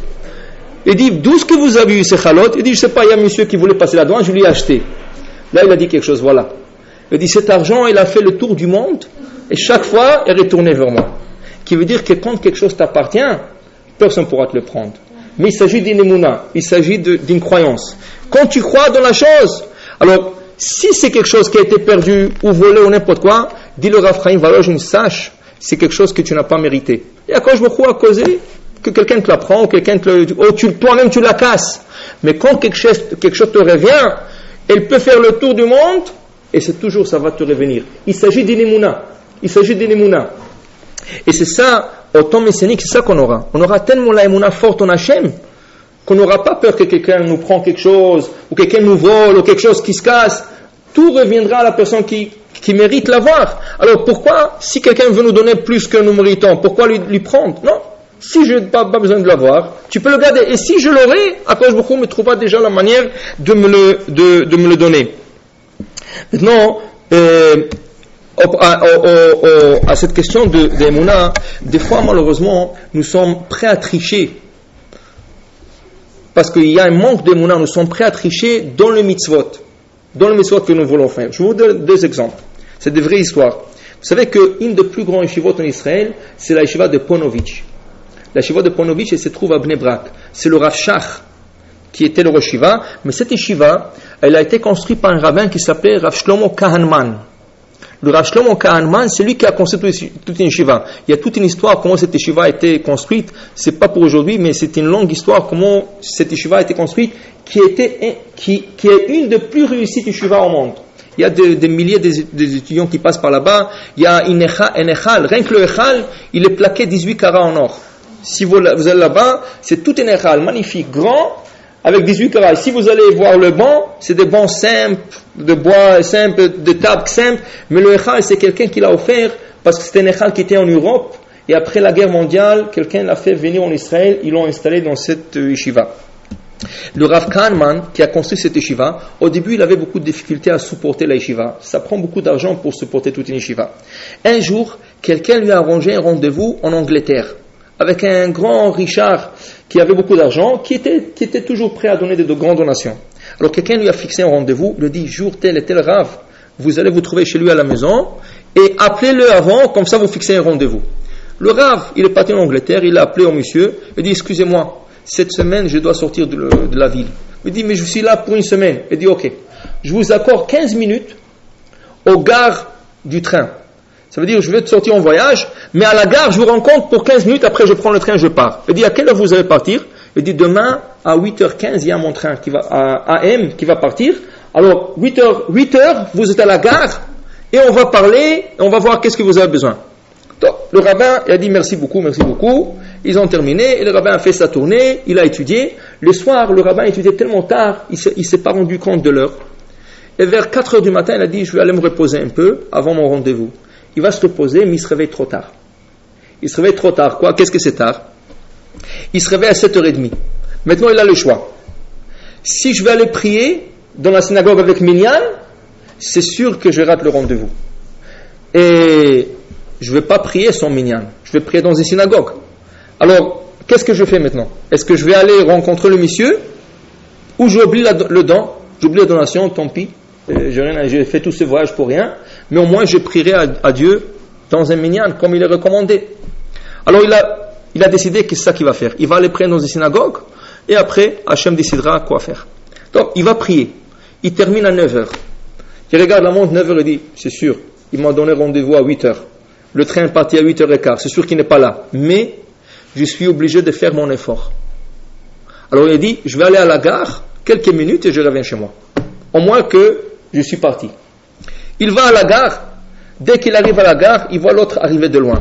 Excusez-moi, vous savez, j'avais du retard et je ne pouvais pas, et je m'excuse. Écoutez, le train va bientôt partir, il sort un chèque, il lui donne $10,000, il dit merci beaucoup, bye. Alors le rabbin, il était étonné. Il a dit, mais regardez, si j'aurais pas eu d'Emouna et j'aurais dit, je préfère de rater la prière pour venir chercher l'argent, qu'est-ce qui serait arrivé? Il serait là à 8h, 8h30, 9h, le monsieur n'était pas là. Alors il serait retourné chez lui. Il aurait perdu deux choses, et l'argent et la prière. Le fait qu'il a préféré de faire sa prière comme il faut, il a gagné les deux choses, et la prière et l'argent. Tandis que quelqu'un d'autre qui n'aurait pas assez d'Emouna, il aurait dit non, écoute, c'est une fois une occasion d'une fois, alors une fois je vais tricher, je ne vais pas aller prier et je le ferai ma prière beaucoup plus tard. Non, si tu crois que cet argent te reviendra, fais ce que tu as besoin de faire et Akadosh Baruch Hu trouvera la manière. Alors Akadosh Baruch Hu a fait que l'autre sera en retard aussi, et voilà, il lui a donné exactement qu'est-ce qu'il a besoin. Ça c'est une histoire. Deuxième histoire, à Bnei Brak, il y a quelqu'un qui cherchait une voiture, quelqu'un qui étudie la Torah, il travaillait, il étudiait la Torah, il cherchait une voiture. 2 mois, il cherchait la voiture de sa couleur et à son prix. il ne pouvait pas afforder il n'avait pas beaucoup d'argent pour acheter cette voiture. Il avait une certaine voiture qu'il avait en idée à un certain prix. Il cherchait, un jour il tombe exactement sur le modèle, la couleur et le prix qu'il voulait. Alors il appelle, il dit, monsieur, j'ai vu l'annonce sur votre voiture et je vais l'acheter. Quand est-ce que je peux venir? Il lui dit, tu viens dans une demi-heure. Sinon, je ne peux pas te recevoir. Il dit, écoute, il regarde la montre, il dit, non, je ne peux pas venir dans une demi-heure. Parce que j'ai un chavruta, je dois aller étudier avec quelqu'un. Et normalement, on apprend pour 2 heures. Il dit, dans 2 heures, c'est sûr qu'elle sera vendue. Alors, c'est même pas la peine que tu m'appelles. Il a dit, tant pis. C'est des mois qu'il a cherché cette voiture, mais il a dit, d'étudier avec un ami que j'étudie chaque soir, c'est beaucoup plus important qu'acheter cette voiture, malgré que je l'ai cherchée pour 2 mois. Il va étudier, il retourne 2 heures plus tard. Il dit, je ne perds rien à appeler et demander après la voiture. Personne ne l'a acheté. Il appelle, le monsieur l'a reconnu, il dit, mais je te dis, tu m'appelles après 2 heures, je te dis que la voiture elle était vendue. 10 minutes après qu'on s'est raccroché, elle a été vendue. Il dit, tant pis, alors c'est pas la Mazda, c'est pas le Mazda. Le lendemain, il marche à Bnei Brak, il voit la voiture qu'il voulait acheter, et qui est dans la voiture? Un de ses meilleurs amis. Il s'approche à lui, il dit, quand tu as acheté la voiture? Il dit, hier. Il dit, tel prix? Il dit, oui. Il dit, tel monsieur? Il dit, oui. Il dit, ah, dommage. Il dit, c'est moi qui voulais l'acheter. Il dit, oui. Mais le Mazda, c'est comme ça. Vas-y, qu'est-ce qu'il va lui faire? L'autre, il a été un peu angoissé. Il a dit, comment je voulais acheter? Mais il dit, non. Mais quand même, j'ai fait une mitzvah. J'allais étudier. Une semaine plus tard, il reçoit un coup de téléphone de son ami. Il dit, quelle chance tu as, tu sais pas, quand je routais, il me dit, qu'est-ce qui se passe? Il dit, tu sais, la police est venue chez moi aujourd'hui, il m'a dit que cette voiture était volée. Tous les papiers, ils étaient falsifiés, et voilà, je suis resté sans voiture, maintenant tout mon argent est parti. Donc il a commencé à danser. Il dit, voilà, regarde, j'avais de l'angoisse, à quand je roule, mais c'est grâce à quoi? S'il ne serait pas parti étudier, il aurait acheté la voiture. Mais il aurait perdu 2 choses, et l'étude avec son ami, et c'est l'argent qu'il aurait mis dans la voiture. Qu'est-ce qu'il a fait? Sa émouna qui était forte, il dit non, si j'ai un temps fixe pour étudier, ça c'est plus important que d'acheter une voiture. Et ça c'est des cas qui peuvent arriver n'importe quel moment de notre vie. Des fois on a à faire la décision, sur le plateau de la balance on a 2 décisions à faire. J'ai quelque chose que je fais habituellement, ou j'ai une mitzvah que je sais que je dois la faire. De l'autre côté il y a le Yetzirah qui me donne une certaine tentation. Il te dit, si tu ne fais pas aujourd'hui, sache que c'est fini, tu ne pourras plus le faire. C'est vrai. Mais si j'ai de la émouna, ma émouna est forte, si c'est quelque chose qui est bien pour moi, je assurera que ça me reviendrait. Mais si c'est quelque chose qui n'est pas bien pour toi, au contraire, c'est bien que tu l'as perdu, parce que c'est pas pour ton intérêt, pas pour ton bien. Mais ça demande beaucoup d'émouna. Et c'est ça exactement qu'est-ce qu'il va avoir au temps messianique. Les gens auront tellement de croyances en Hachem, qu'ils n'auront pas peur, peut-être je perdrai, peut-être qu'il me prendra. Si tu as la émouna, tout va bien. Et c'est exactement la leçon de juge et magistrat de la fourmi, qu'on apprend de la fourmi. Pourquoi? Parce que c'est elle qui peut nous apprendre cela. Quand une fourmi laisse un grain de blé, personne ne l'apprendra. Pourquoi? Parce qu'ils ont dit, s'il y a quelqu'un déjà qui s'occupe de ça, nous ne touchera pas, on passera au suivant. Dernière histoire, et avec ça on terminera, on passera aux sections de la halakha. Et encore en Israël, à Jérusalem, vous savez que Baruch Hashem, maintenant à Jérusalem, nous voyons beaucoup de constructions. Exactement comme les prophètes, ils ont dit que Eretz Israël est petite. Si vous regardez sur la map et vous comparez les grands pays, la Russie, les États-Unis, tous les autres continents et les pays, si on prend Israël c'est un petit point dans la map. Ça, c'est rien du tout. Mais la Torah nous dit qu'est-ce que c'est Eretz Israël? Eretz Israël, c'est comme le pot de la gazelle. Qui veut dire quoi? La gazelle, quand elle grandit, sa peau grandit avec elle. La même chose. Eretz Israël, tu mets 10 millions de personnes, il y aura de la place pour 10 millions de personnes. Tu mets 1000 personnes, il y aura même 1000 personnes. Mais tu mets 100 millions, il y aura de la place pour 100 millions. Ça veut dire que tous les juifs, quand ils vont être ramassés, ils vont tomber en Israël, il y aura de la place pour tout le monde. Et c'est vrai, quand tu pars en Israël et tu regardes toutes ces montagnes vont être construites. Et aujourd'hui, on voit, chaque fois que vous allez en Israël, une année, vous voyez cet endroit vide, vous retournez l'année d'après, tout l'endroit est plein de immeubles. Baruch Hashem. Il y a 2 contracteurs qui travaillent ensemble. Chacun il travaille 2 fois ensemble et chacun il a son travail. Vous savez en Israël que il y a beaucoup de gardiens parce qu'en Israël ils n'ont pas où garder le matériel. Alors le matériel se garde à l'extérieur. de l'immeuble qu'il construit. Alors des fois tu peux avoir du ciment, des fois il y a des briques. Alors ils mettent des ouvriers pour surveiller la nuit pour que rien se vole. Deux ouvriers, deux kablanim, ils appellent ça, deux contracteurs, ils travaillent, ils construisent tout un immeuble, un Shabbat, un était Shomer Shabbat, l'autre était laïque, il n'était pas Shomer Shabbat. Un Shabbat, le Shomer Shabbat, il y a quelqu'un qui frappe à la porte, il ouvre sa porte, il voit son ami. Il dit, qu'est-ce qui se passe? Il dit, tu sais, on a laissé tous les deux, tous nos sacs de ciment à l'extérieur, mais ils annoncent la pluie aujourd'hui. Et le ciment, s'il y a de la pluie qui tombe sur le sac de ciment, tout le ciment est fini. Ça, il lui dit, alors, viens avec moi, j'ai un camion, on va charger tout le ciment, on va le faire entrer dans l'immeuble, comme ça il ne se mouille pas. L'autre dit, qu'est-ce que tu parles? C'est Shabbat, je ne vais pas sortir avec toi. Il dit, mais écoute, c'est des milliers et des milliers de dollars. Je suis sûr qu'Akadosh Baruch Hu te pardonnera pour un petit péché, mais au moins tu vas sauver des milliers de dollars. Il dit, écoute, Shabbat, c'est Shabbat, je ne vais pas avec toi. Je ne peux pas. Alors il dit, tu es fou, ta religion et tout ça, tu vas perdre des milliers. Alors laisse-moi, je vais faire mon travail et toi, qu'Hachem s'occupe de toi. L'autre monsieur, il va, il charge son camion, il met tout à l'abri, il met le ciment à l'abri et tout. Motzei Shabbat, il revient, il lui parle à l'autre, il dit, écoute, il y avait de la pluie, et la pluie a détruit tout le sac du ciment qu'il y avait à l'extérieur. L'autre lui dit, écoute, tu es fou. Il dit, écoute, si c'est Akadosh Baruch Hu a décidé comme ça, je n'ai rien à faire, c'est Akadosh Baruch Hu qui a décidé. L'autre, il va dimanche sur le site de construction, et il voit que tout son ciment à lui est à l'abri. Il voit que tous les ciments sont bien cachés dans l'immeuble, ça veut dire qu'il est sous le toit. Il dit, qu'est-ce qui se passe? Tout d'un coup, il voit l'autre arriver, il se tape la tête. Je suis fou, qu'est-ce que je fais? Qu'est-ce qui se passe? Je me suis trompé. J'ai pris tes sacs de ciment, je les ai mis à l'abri, et le mien, je les laissé dehors. Alors, puisque les sacs de ciment sont abîmés, tous les sacs de ciment, celui qui a travaillé Shabbat, et celui qui s'est reposé, il ne voulait pas travailler, c'est les sacs à lui qui ont été sauvés. Il dit, voilà. Akadosh Baruch Hu, est-ce que tu ne voyais pas que c'est mes sacs à moi? Parce que tu voulais faire un travail, voilà, Akadosh Baruch Hu t'a donné à faire mon travail à moi. Ça veut dire, si Akadosh Baruch Hu a décidé que ces sacs de ciment ne vont pas se mouiller, il a trouvé la manière de le faire. Et tout, qu'est-ce qu'il demande? C'est un peu de Emouna. Un peu de Emouna. Personne ne va rien te prendre. Rien ne va se gâcher, rien ne va se casser, rien ne va se perdre. Un peu de Emouna et tout sera exactement à sa place. Ça, c'est pour la paracha d'aujourd'hui. On va parler un peu d'Halachot qu'on n'a pas terminé la semaine dernière. Et peut-être avec ça, on terminera. La prochaine fois, on entendra un autre sujet. C'est toujours dans la loi de mariage. Alors, dans la loi de mariage, on a parlé un peu de la ketouba. L'importance de la ketouba, qu'elle soit bien écrite, sans faute, c'est ça. Et le témoin, que c'est pas des témoins qui sont reliés à la famille, c'est des témoins qui sont des étrangers, mais Shomer Shabbat, tout ce qu'il faut.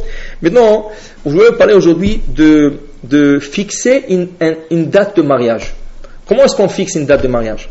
Alors normalement, de nouveaux couples, comment on fixe une date de mariage? La première salle qui est libre. On fait la tournée de toutes les salles. Normalement, tout on veut se marier en été, ou si c'est en été, en hiver, on cherche. La première qui trouve, ça y est, il faut que je la boucle tout de suite, parce que sinon il n'y aura pas une autre salle et on veut le faire tout de suite. Bon, ça c'est faux. C'est faux. Pourquoi? Je vais vous expliquer. Le plus grand jour de joie pour le marié, c'est le jour du mariage. C'est ça? Et ils veulent être ensemble, ils veulent prendre des photos ensemble, ils veulent se donner la main quand ils montent à la choupa, ils veulent mettre la bague. Et là, si tu as fixé ta date selon la disponibilité de la salle, tu arrives, tu t'approches au mariage, et qu'est-ce que tu vois? La femme a ses règles de menstruation. Et ses règles tombent au jour de son mariage. Et là, elle est séparée de son mari.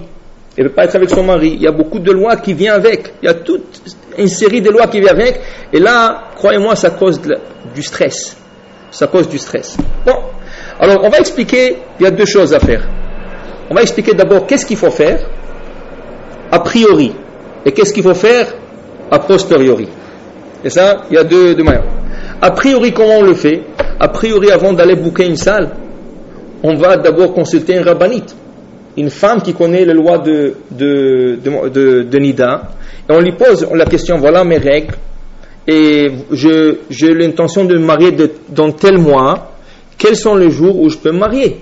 Et là, la rabbinite, selon certains calculs, tout de suite, elle lui donnera de la semaine ou 2 semaines qui sont possibles. Il n'y a rien de sûr. Mais au moins, on prend une marge de 2 semaines que durant ces 2 semaines, normalement, ça devrait être bon pour se marier. Et là, tu évites beaucoup de problèmes. Tout le monde s'en content, et la Kala est plus à l'aise. Je vais vous donner une des plus grands problèmes. Une des plus grands problèmes qui peut arriver dans ce cas, qu'une Kala et Nida dans son mariage. Vous savez, c'est pour qu'est-ce qu'ils font le Marocain plus que la fête de mariage? La fête du mikvé. C'est ça? Des gâteaux, des chansons, des tables mains. Oui, les Ashkénazes ne le font pas. Les Syriens ne le font pas. Non? Et ils vont au mariage, mais ils ne font pas toute la fête que nous faisons. C'est ça? Oui, ils font le mikvé, mais pas la fête qui vient avec. C'est toute la cérémonie qui vient avec. C'est ça? Maintenant, regardez ça. La fille, la pauvre Nida. Maintenant, elle ne peut pas aller au mikvé. Elle ne peut pas. Qui c'est qui va au mikvé? Une Kala qui est propice, ça veut dire qu'elle est propre. Alors maintenant, dites à la famille, ma fille ne va pas au mikvé. Quoi? Comment elle va se marier sans aller au mikvé, que ça ne marche pas, tout ça, de la pression? Qu'est-ce qui va arriver? Un de deux cas. Ou ils vont forcer cette Kala à aller au mikvé quand elle n'est pas propre. C'est ça? Il y a des cas comme ça. Comment? Moi je parle a priori, pas a posteriori. A posteriori, c'est après. Ça c'est une des grands problèmes qui fait arriver, où la pauvre va être contre toute une famille qui va lui regarder durant tout son mariage. Elle est folle, elle n'est pas partie au mikvé. Croyez-moi, ça fait toute une histoire. Et pourquoi? Parce que on s'est fixé selon la disponibilité de la salle. Et ça, c'est une des problèmes. Je vous parle pas de tout, mais c'est toute une série de problèmes qui vient avec. Alors ça, a priori, quand quelqu'un veut se marier, une fille, surtout la fille, c'est la responsabilité de la femme, pas l'homme. L'homme ne sait pas. Alors la femme doit aller chez quelqu'un, une rabbinite ou une autorité qui sache exactement pour lui dire, voilà, dans cette date, ça veut dire que tu as choisi le mois de juin, de juillet, de août, dans cette période de temps, tu es bien. Encore, comme je vous dis, il n'y a pas de garantie. Il peut y avoir, et vous allez voir tout de suite, mais il n'y a pas de garantie. Ça, c'est a priori. Qu'est-ce qu'on fait a posteriori? A posteriori. Bon. A posteriori, il y a 2 manières à faire. Une que je recommande jamais, et je crois, c'est pas moi je vous dis pas mon opinion à moi, je vous dis des opinions des professionnels qui ne recommandent pas. Il y a les pilules contraceptives, c'est ça? Il y a des pilules qui retardent le cycle de la menstruation. Ces pilules-là, selon beaucoup des opinions et beaucoup de docteurs, ils savent pas exactement leur effet. Ça veut dire, ça va marcher pour le mariage. Si la femme, la fille qui veut se marier, va le prendre selon, ça veut dire, il va chez un gynécologue ou chez un docteur qui se connaît bien, il va lui prescrire la bonne pilule et la bonne date, oui, c'est 90% peut-être qu'elle sera prête pour son mariage, que les règles ne viendront pas. Et là, c'est réglé. Quels sont les effets secondaires de cette pilule? Ça peut venir dans 10 ans, dans 15 ans, ou tout de suite l'année d'après. Il y a beaucoup de filles qui ne sont pas tombées enceintes durant 2 ou 3 ans après. C'est ça? Il y a beaucoup de filles qui avaient des problèmes qu'après, quelques années plus tard. C'est pour ça que ça, je sais qu'il y a des rabbins qui le permettent, mais je vous dis que, en parlant des professionnels qui connaissent les effets de cette pilule, c'est pas conseillé. Mais c'est pourquoi on le fait. Ça, on le fait a posteriori. Posteriori, ça veut dire qu'a priori, si on serait pris à temps, on aurait fait le nécessaire de vérifier le calendrier et bien vérifier ces dates pour ne pas arriver. Mais quand je vous dis, même une fille qui a bien préparé son mariage, il est possible que les règles changent. Comment? La Gemara explique et le Talmud explique. C'est le excitement du mariage qui fait changer tout le système dans le corps. C'est pas toujours, mais des fois. Ça veut dire que normalement elle devrait être pure, mais il arrive que, voilà, quelques jours avant le mariage, il y avait un accident qui arrivait. Ou s'il y a des fois des autres accidents qui peuvent arriver, comme ça, alors a posteriori, vraiment a posteriori, on conseille à la fille, si tu es capable émotionnellement de faire ton mariage malgré que tu es nida, fais-le, c'est mieux. Si tu n'es pas capable, il y a trop de la pression, comme je vous dis, le mikvé, il y a la famille, il y a le khatan, il y a toutes sortes des événements qui viennent avec, alors qu'elle demande un bon docteur, un gynécologue, qui va lui recommander la pilule et la manière de prendre cette pilule pour qu'elle arrive le jour de son mariage est propre. Mais ça c'est tout, quand je vous dis, ça c'est vraiment à posteriori, et vraiment ça ne serait pas conseillé, ils vont mieux de le planifier bien.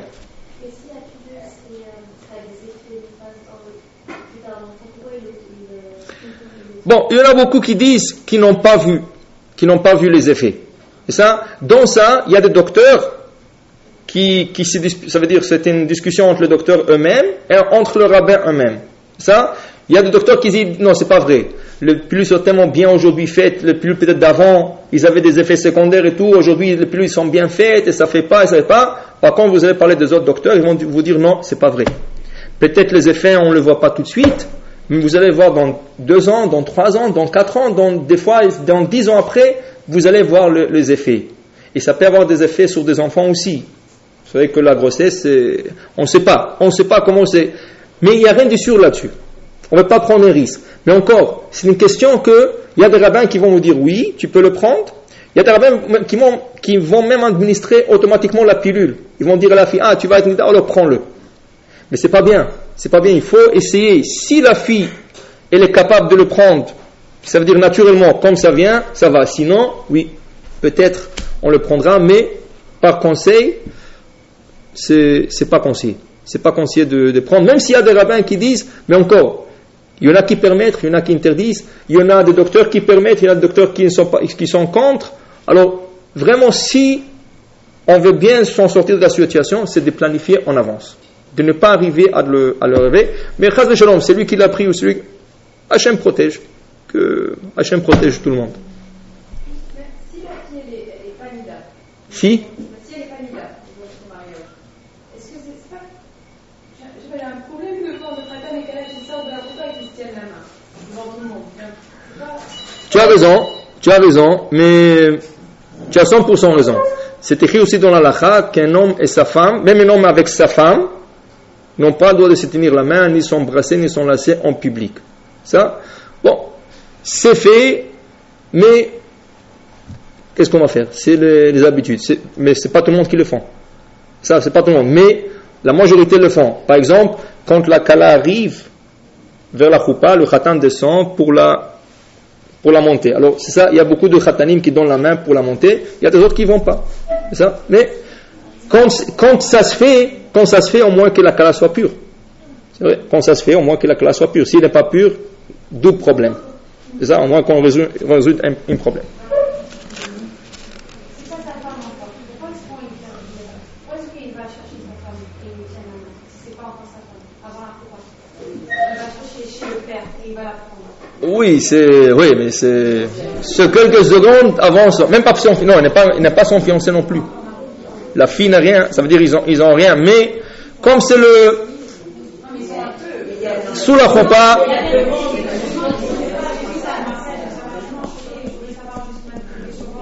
normalement, c'est ça, pas nos affaires. On ne pose pas de questions. Ça veut dire, point de vue d'Alakha, il ne faut pas le faire. Ceux-là qui le font, il y a un éther. Ça veut dire, il y a un éther, entre guillemets. C'est ça, entre guillemets. Donc, on va continuer. Maintenant, il y a un autre halakha qui est lié avec ça, avec cet halakha. Je peux poser une question, pardon? Une fille qui n'est pas réglée dans sa menstruation, ça joue sur elle reçoit 2 semaines, 3 semaines, c'est pas... Oui, alors ça c'est aussi un cas qui est difficile, c'est vrai, il y a des filles comme ça. Alors maintenant, si on va se baser sur la manière naturelle des règles de menstruation, c'est pour ça qu'on va, par exemple, si c'est 2 semaines ou 3 semaines, dans un mois il y a 4 semaines. Alors là, on va la conseiller de se marier à la 4e semaine. Que même si ça vient à la 3e semaine, il y a toujours une semaine disponible. Il y a des manières, comme je vous dis, c'est jamais du 100%. Il est impossible d'avoir 100%. Mais il y a des manières à détourner même cela. Mais vraiment, il y a des filles, comme je vous dis, il y a des filles qui sont complètement déréglées. Ça veut dire ça peut venir aux 10 jours, aux 15, aux 30. Et là, c'est vraiment, ça nous bloque tout le mois. Et là, on lui donne le choix. Ou tu le fais naturellement, ça veut dire, ce qui arrive, ou, si tu veux, alors si elle veut se régler, alors c'est la pilule, oui, elle va se régler selon la pilule. Mais, comme je vous dis, il y en a qui sont pour, il y en a qui sont contre. Une autre halakha qui est liée avec cette halakha, il y a une coutume de ne pas se voir, le marié ne se voit pas durant une semaine. Alors, je vais vous expliquer. C'est quoi la source de cette halakha? Mais après on va expliquer si c'est Ashkenaz ou Sepharad. La source de cette halakha, c'est une halakha qui a été demandée au Khatam Sofer, il y a 300 ans. Le rabbin était posé la question, le khatan qui habitait dans une autre ville, c'est ça, il habitait dans une autre ville, il est arrivé dans la ville de là où est-ce que le mariage va prendre place, quelques jours avant le mariage. Maintenant, il y a un halakha, la Gemara nous dit, une fille, quand elle voit son khatan, pour la première fois, ça lui fait changer ses règles de menstruation, elle peut avoir du sang. Et c'est le sang de l'excitement du mariage, elle voit son khatan, elle est contente, bon, Hachem a trouvé ce qu'il lui faut. Le khatan sofer a été posé. Mais c'est comme ça. Le khatan sofer qui a été posé la question, qu'est-ce qu'on fait avec cette kala qui a commencé déjà à préparer son mariage? Elle a commencé à compter ses 7 jours, mais au milieu de 7 jours, le khatan est venu. Maintenant, si on se base selon cette règle, il se peut qu'elle a vu du sang. Et la Gemara dit, elle peut avoir une goutte de sang qu'elle ne s'est même pas rendue compte, mais c'est presque sûr qu'elle aura. Et là, le khatan sofer a dit, est-ce que cette fille doit recommencer à compter les 7 jours parce que c'est la première fois qu'elle a vu son khatan? Il a eu tout un décret, non, dans ce cas particulier, ça n'était pas besoin, mais normalement, je ne rentrerai pas dans les détails, c'est halakha. De là, les Ashkenazes ont pris que durant 7 jours avant le mariage, le khatan et la kala ne doivent pas se voir. Pourquoi? Afin que la fille qui commence à se préparer pour son mikveh et tout, en voyant le khatan durant les 7 jours, elle peut avoir ses règles de menstruation. Pourquoi je dis c'est Ashkenaz? Parce que le Rav Ovadia Yosef et des autres décisionnaires séfarades, ils ont dit non. Cette halakha, ce décret-là, a été dit dans quel cas?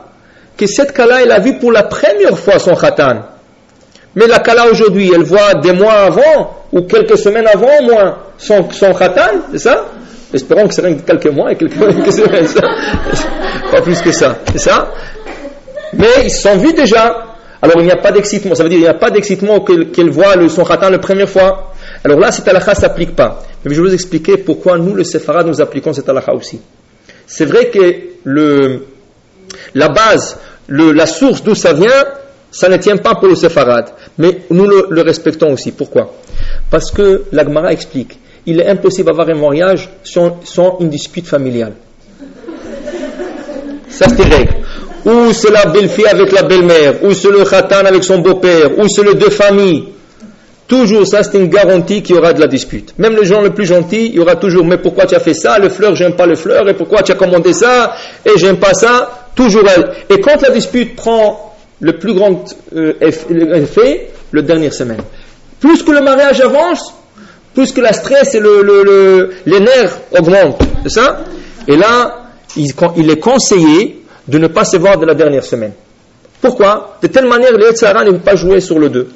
Et quand ils ne sont pas vus une semaine, ils ont déjà hâte de se marier, de se voir et tout. Et là, quand ils vont se rencontrer après 7 jours, ils vont être contents le jour de ce mariage, il n'y aura pas de dispute. Alors, c'est pas comme halakha, mais c'est plutôt un bon conseil à donner aux mariés de ne pas se voir durant. Maintenant, est-ce qu'ils peuvent parler au téléphone?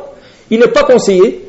Mais s'il y a des arrangements importants à faire, je sais pas, le fleur, est-ce que tu veux de seule couleur, ou tu veux ça, et l'autre photographe, il peut pas arriver et tout ça. S'il y a des arrangements importants, alors qu'on restreint les appels sur les arrangements importants, pas plus que ça, pour dire bonjour, bonsoir et tout ça, c'est pas nécessaire. Il vaut mieux de se disconnecter pour une semaine, et là, le jour de mariage, ça va être beaucoup plus réussi. Quand? Le mariage, oui. Sous la roupa, non. Aucun bijou.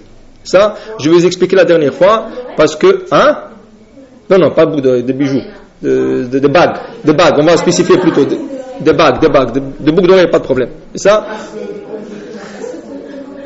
De bracelets, de colliers. Non, le bracelet, d'abord, ça ne marche pas avec la robe. Alors là, c'est de l'or avec du blanc, ça ne marche pas. Ça. Alors, c'est pour ça que je crois peut-être qu'ils ont levé tout, parce que il y a un problème avec tout ça. J'ai pas encore vu un kala avec de bijoux. Mais le problème halachique, c'est la bague. Halakha, c'est la bague. Oui. Halakha, c'est la bague. Et ça, le reste, ils le font comme ça, mais halakha, c'est la bague. Pourquoi? Parce que la bague qu'elle doit porter sur la choupa, c'est seul l'anneau de mariage qui lui offre son mari. Ça, on a parlé de ça la dernière fois. Il faut que ce soit un anneau simple, sans un diamant, sans une pierre, un anneau vraiment lisse, en or. C'est ça que le khatan fait kala. Et même le khatan, je ne sais pas si vous... Comment? Parce que c'est lui c'est le khatan qui sanctifie sa kala. Alors il faut que ce soit son argent à lui. C'est ça? Il y avait des cas où des khatanim qui ont oublié la bague. Ils sont tellement la journée, ils arrivent, ils sont sur la choupa, où est la bague? Ah, je l'ai oublié à la maison, qu'est-ce que tu fais? C'est ça? Maintenant, il y avait des cas où des khatanim ont demandé à leur mère, maman, prête-moi la bague, prête-moi ton anneau. Et là, c'était pas bien, parce que l'anneau doit venir du khatan. Alors, qu'est-ce qu'on fait dans ce cas? Le khatan doit acheter, cet anneau. Ça, il doit acheter. C'est pour ça qu'on avertit le khatan toute la semaine. N'oublie pas ta bague, et tu le payes de chez toi, c'est toi qui la payes. C'est le khatan qui doit acheter, ça doit être de son argent parce que c'est lui qui sanctifie cette femme. Ça ne peut pas être quelqu'un d'autre parce que c'est lui qui a la mitzvah avec son propre argent de sanctifier sa femme. Une autre chose, l'anneau, normalement, c'est rien que la femme qui porte l'anneau. C'est pas la femme qui sanctifie l'homme. C'est l'homme qui sanctifie la femme, ça. Alors aujourd'hui, ils achètent la paire. Ça, le khatan et la kala. Mais, par halakha aussi, ça c'est Rav Moshe Feinstein qui disait, par halakha, il ne faut pas que le khatan porte l'anneau sous la choupa. Il doit le mettre dans la poche, son anneau à lui. Et après, quand ils sortiront, il le mettra. Pourquoi? Comme il y a le mouvement réformiste, et chez eux, les hommes et les femmes, c'est la même chose. Il y a 2 femmes qui peuvent se marier, 2 hommes qui peuvent se marier, et pour eux, c'est toute la même chose. Et ils se donnent les bagues. Ils se donnent des bagues, un à l'autre. Alors le Rav Moshe Feinstein disait, pour se distinguer d'eux, seul le khatan donne à la kala la bague, l'anneau. Même s'ils ont acheté l'anneau pour le khatan, il le portera en sortant de la choupa, mais pas sous la choupa. Il y en a qui disent, bon, porte-le vite, que personne le remarque, comme ça tu fais pas, c'est pas elle qui t'a donné, porte-le vite. Il y en a qui le font, c'est valable aussi, mais il vaut mieux Bechlal de mettre dans la poche et le mettre en dehors de la choupa. Comment?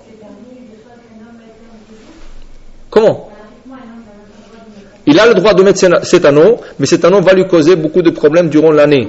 Chaque fois qu'il fait Nitila, il doit l'enlever. Et il prend son loulav, il doit l'enlever. Il met ses téphilim, il le met ici, il doit...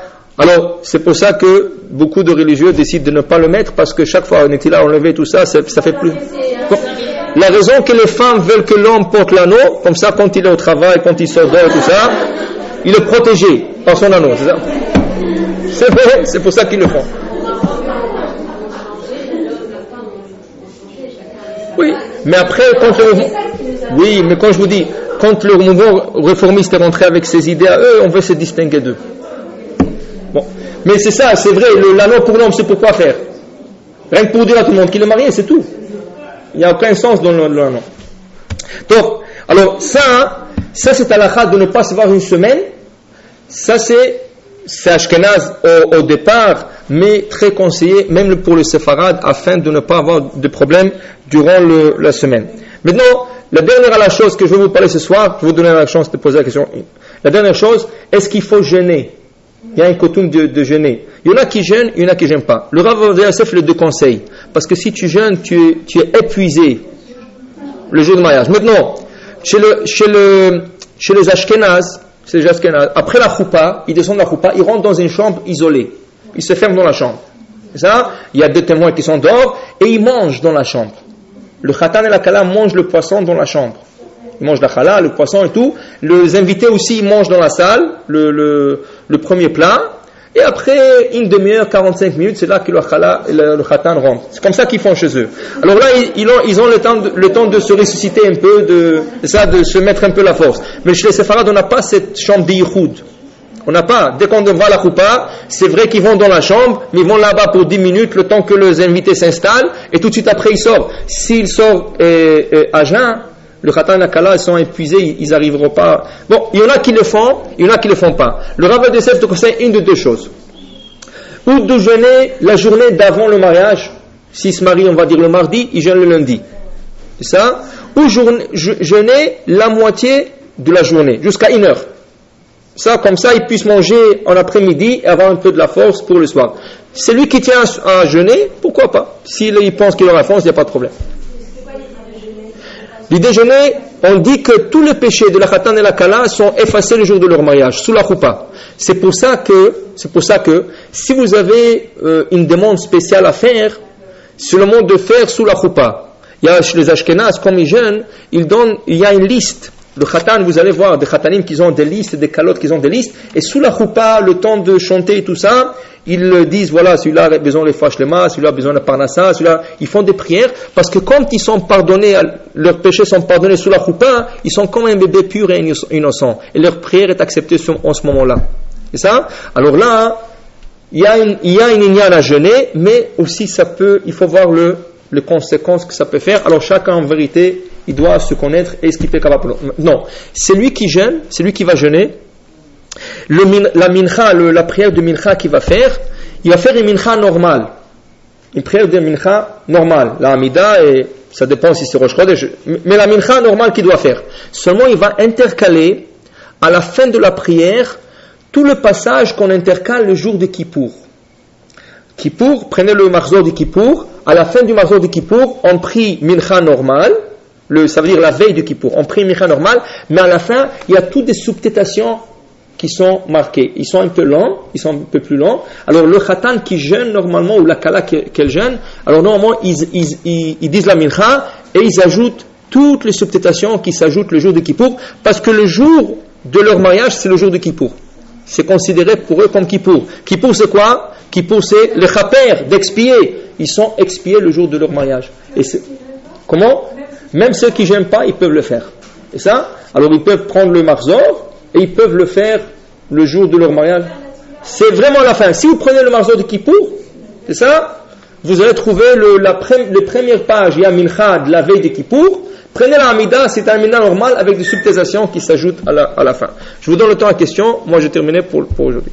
Non, je me demandais par rapport à la Pâque que vous avez dit que la personne ne doit pas porter de bijoux du tout. Ça arrive souvent que la femme, elle reçoit, la jeune fille, elle reçoit la... Pas souvent, toujours, espérons toujours.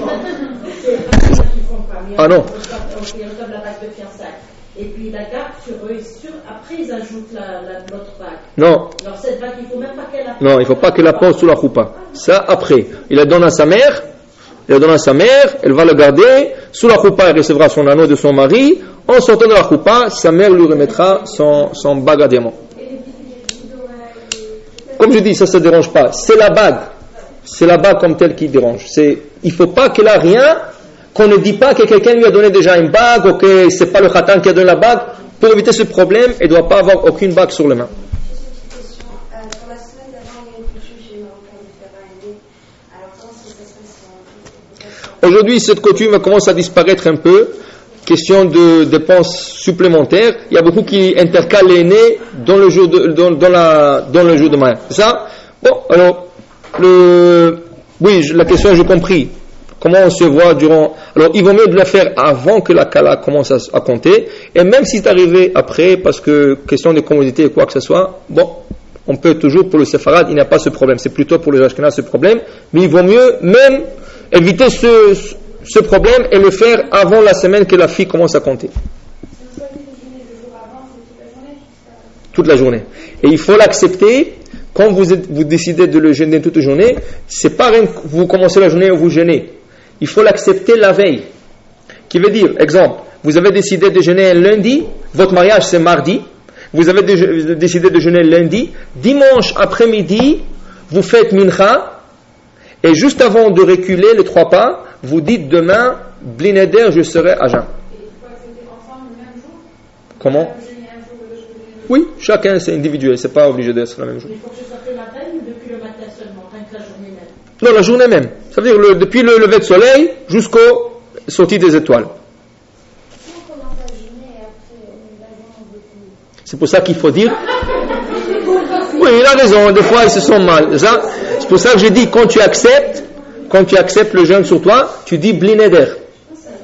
Blineder, parce que ça arrive. La kala ou le khatan se sont faibles. Ça peut arriver. Alors, il faut dire Blineder. Et si vraiment ils voient qu'ils ne sont pas capables, il faut arrêter. C'est beau, la santé, c'est important. Oui. Vous voulez que je vous dise? Parce que c'est un problème, parce que dans le monde, il y a des gens qui sont des Ok, je vais vous expliquer. Le Sefer Torah, c'est un truc, c'est une halakha très moderne qui a été insertée dans cette communauté. Ça n'a aucun sens.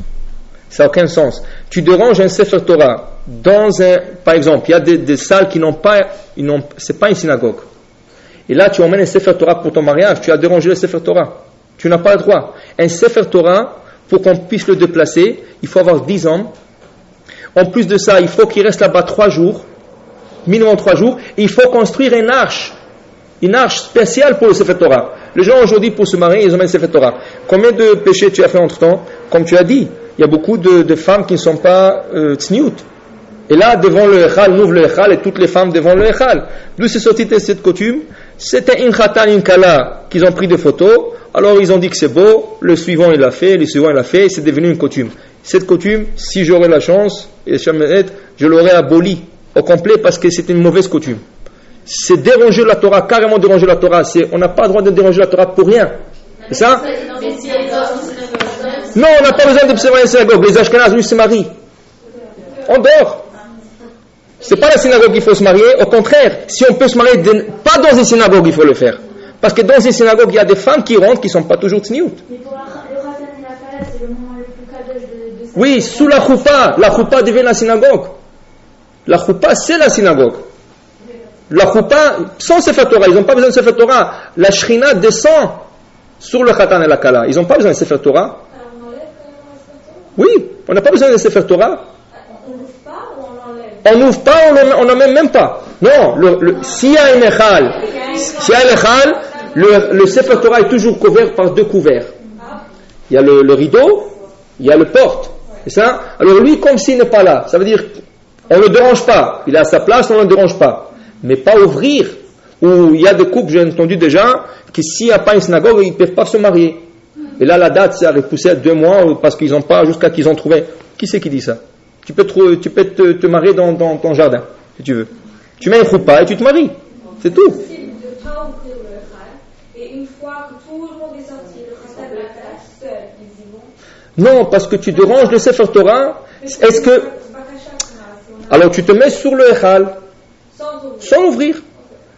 On n'a pas le droit d'ouvrir un Sefer Torah pour rien. Est-ce que normalement le mariage se passe le soir normalement? Normalement, c'est ça? Est-ce qu'on a le droit d'ouvrir l'arche sainte le soir? On n'a pas le droit d'ouvrir l'arche sainte le soir.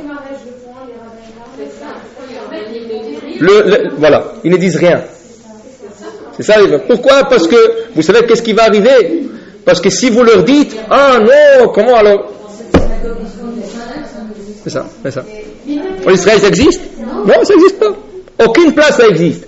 Ça a été fait une fois ici, il y a 10 ans, et depuis tout le monde a vu, ah c'est beau, et surtout c'est les photographes, c'est bon, le Kharan, ils ont les talit, ils ont un souvenir, c'est devenu toute une cérémonie. C'est devenu une coutume, comme vous dites, parce que c'est pas, genre même les non-religieux, je les vois, le Rav, le Sefer Torah est ouvert, ils se courent, très bon. Et ils prient, et c'est un moment que vraiment, que même si tous les jours ils vont pas prier, que d'après ce jour-là, sous la choupa, ils se disent, ah, le Sefer Torah est là, donc ils prient. Bon. Donc c'est pas un moment pour eux de peut-être faire chouva ou de peut-être prier pour... Je vais te dire, il y a un khatan, quand un khatan et kala se marient, sous la choupa, ils ont un certain sentiment de crainte d'Hachem. C'est pas le Sefer Torah, en ouvrant un Sefer Torah qui va leur donner ça. Au contraire, Rav Yodesef, il dit, si nous prenons le mot minhag, une coutume qui a été instaurée, renverser les lettres, c'est les lettres Gehenam, l'enfer. Si le minhag n'a pas été instauré par des grands rabbins, des grands rabbins, des grands sommités, ce minhag ne vaut rien. Qui c'est qui a instauré ça? Des grands rabbins. C'est des grands sommités qui sont assis ensemble, qui ont formé un tribunal pour former ce minhag. C'est ça? Par exemple, je vous donne, vous avez mentionné, nous les Marocains, on a la coutume de faire le Rosh Hashanah Kippour en intercale de toutes sortes de chants dans la prière. Le Rav Yosef est contre, en Israël ils sont contre, mais comme ça a été instauré par des grands rabbanim, personne ne va abolir et enlever ce minhag. C'est ça? Mais un minhag qui a été instauré par un khatan vekala qui l'ont fait pour la première fois. Et après, je vous dis une autre chose. Si vous voulez savoir une autre chose. D'écrire la ketouba sur un parchemin, c'est pas conseillé. C'est pas conseillé. Pourquoi? Le parchemin est fait pour écrire des choses de la Torah. Mezouza, Sefer Torah, on n'a pas le droit d'écrire même la ketouba avec des lettres de la Torah. Sur le parchemin, quelles lettres ils utilisent? Lettres de la Torah. Vous savez, au Maroc, prenez toutes les ketouba au Maroc, sans exception, ils sont écrits à l'écriture de Rashi, qui est une écriture italienne, qui a été inventée en Italie. Rashi n'a pas inventé cette écriture. C'est une écriture qui a été inventée en Italie. On l'appelle écriture Rashi parce que Rashi l'a utilisé pour écrire ses livres. Et pourquoi cela? Parce que ces lettres-là ne ressemblent d'aucune manière aux lettres de la Torah. Le Maïmonide dit clair, les lettres de la Torah sont faites uniquement pour la Torah. Au point qu'il y a des discussions d'Alaha, est-ce qu'on a le droit d'imprimer sur une invitation de mariage des lettres de la Torah? C'est pour ça que si vous avez le choix, le premier verset sur la carte, Im eshkachech Yerushalayim, o odishama, be'arei Yehuda, kol som sifra, il ne faut pas l'écrire avec des lettres de Torah. Ça veut dire des lettres qui sont utilisées, il y a des lettres hébraïques qui sont semblables, mais ils ne sont pas les mêmes de la Torah. Et pourquoi? Parce qu'après une invitation, où est-ce qu'elle termine? La poubelle. Et ces lettres-là, dit le Maïmonide, elles sont sacrées. Elles sont sacrées. Même n'importe quoi que tu as écrit avec, elles sont sacrées. Alors, des lettres sacrées, elles terminent par la poubelle.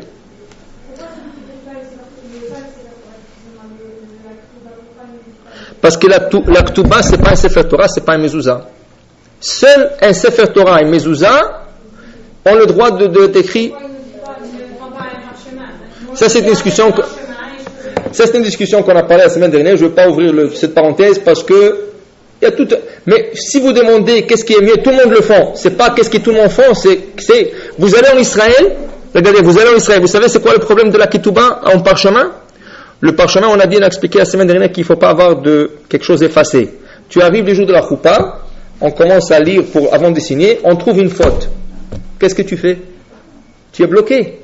Là, il faut effacer, il y a tout problème d'halakha. Ça, qu'est-ce qu'ils font les Ashkénazes ou qu'est-ce qu'ils font en Israël? Un papier. Et le rabbin apporte toujours trois ktubot. Un qui est pas bon, on écrit tout de suite un autre. Ça ne coûte rien et ça prend aucun temps pour le faire. Tandis que si c'est un parchemin, maintenant il faut chercher un sofer. Est-ce que le sofer va venir à la salle? Est-ce qu'il va manger la ktuba? Sinon le rabbin va le faire, mais comment il va le faire? Ça va être une tâche dans la ktuba? Combien de problèmes il y a dedans? Est-ce que j'ai mal compris? Si le papier parchemin est fait de telle façon que si on fait Non, pas fait de telle façon. Il est fait pour. Il est fait de façon c'est-à-dire que si on efface une lettre, le trait dans le papier est fait exprès. C'est ça. Il y a des bons sofrim, il y a des bons scribes qui arriveront à cacher le trait de la ligne. Et si vous êtes vraiment professionnel, avec un coup d'œil, vous pouvez vous jeter, vous voyez quand même qu'il y a une petite trace, mais c'est pas la fin du monde. C'est pas la fin du monde. Mais il y a des fois des traits, ils ont effacé dans une place où il ne faut pas effacer. S'il y a un problème au nom de la khatan et la kala, vous ne pouvez pas vous marier avec la ketouba. Et là, le rabbin n'a pas planifié d'apporter un ketouba. Et là, il a la ketouba, mais c'est pas valable. Qu'est-ce qu'on fait? On peut pas, même si le scribe est là, il veut le corriger, il peut pas. Bon, alors, quand vous prenez des cours de khatan et kala, toi tu es marié, tiens, pas de problème. Dernière question et je termine. Avant-dernière, ok, avant-dernière.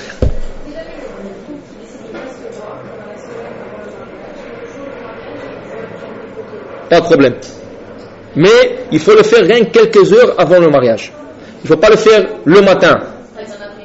Après, c'est ça. Après une heure, chose comme ça, ils peuvent prendre une photo, comme ça ils gagnent un peu du temps pour que ça ne prenne pas le temps de faire la photo là. La femme est obligée de porter sa bague? Quand? Après, dans le temps. Oui. La femme, c'est plus délicat que l'homme. Ouais. Si elle la porte pas? Comment? Si elle la porte pas, Est-ce qu'il y a un péché? Non. Mais ça serait conseillé qu'elle porte sa bague. Et il faut l'enlever à chaque fois qu'on se lave les mains. Oui. Comment elle fait là? est-ce que c'est la bague originale qu'elle doit toujours porter? Parce que des fois, avec les... Non. Avec les années, l'homme, s'il est généreux, gentil, il va lui donner une bague, un anneau à diamant. Oui.